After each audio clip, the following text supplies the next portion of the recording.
Hi everyone, I'm Wahyu Suganti Cahyani and welcome back in ELT class assignment.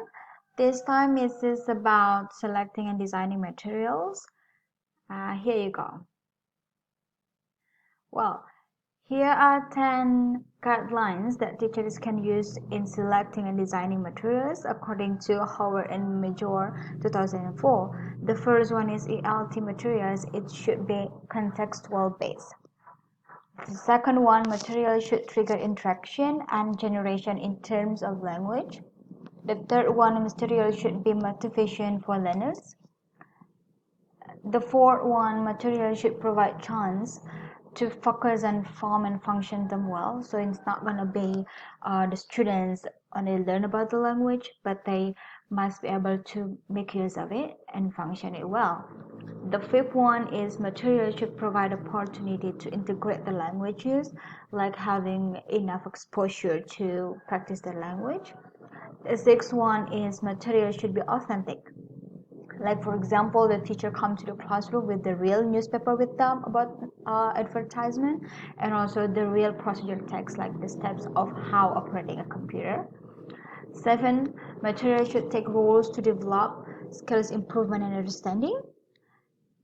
8. Material should be attractive, so it's not going to be a boring lesson for the students.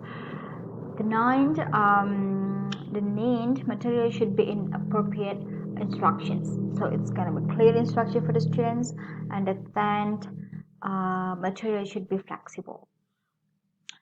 And then the next one is, before jumping up to the question, if I'm a teacher, how will I design and select my materials, one topic in English skill?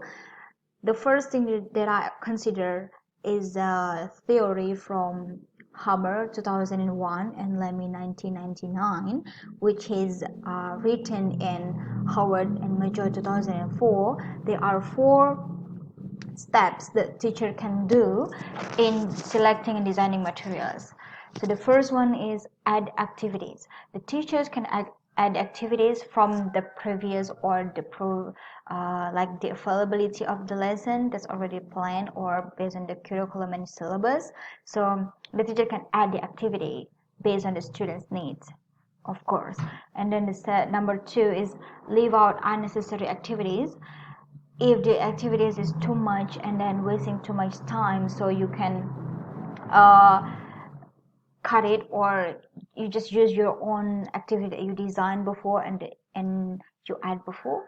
The third one is replace and adapt activities or materials, like you give the supplementary materials for the kids, and also authentic materials like what I have said before, like with the real example of the text in the classroom.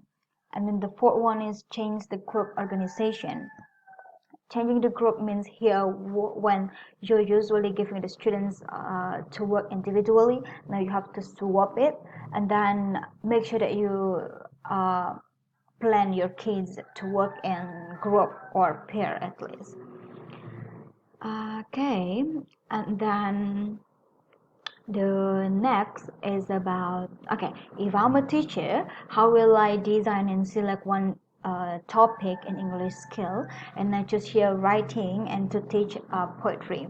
So the way I choose is, for example, of course, look at curriculum and the syllabus, because from there is a goals and also syllabus is mentioned by Howard and Major 2004 as the one is giving the biggest impact on material selection and design. So there is a power there. And then the second one is add activities. And I will let the kids to identify the features of poetry. So I will not like spoon feed them too much. I will mention and to review with them and talk about some features of poetry, like metaphor, personification, rhyming words, repetition, and any other features of poetry. But then I will give them examples of poetry, some poetry, and give them each per kid, and they can identify which one is a metaphor, which one is the personification, and which one is the rhyming words mentioned by my teacher. And then leave out activities. If it is too much reading, but they still do not forget how to read a poem properly, and I prefer to give my own supplementary material for them, and I'll show to them how someone read a poem, like a real person reads a poem, so they can know about it. Because sometimes the kids only know about a poem which is having a repetition, and they try to sing it, which is fine, but actually how they read it properly, like the way you read a poem. So yeah, so it's not going to be something like always bored, the teacher always model it, or the kids are instructed to do it, but I will prefer to have like a supplementary material for my kids, so they also can learn from the others and from the media that I provide for them. And then okay, this is the last of my presentation. Thank you so much, and I really open for the suggestions from you guys. Thank you so much, and have a nice day.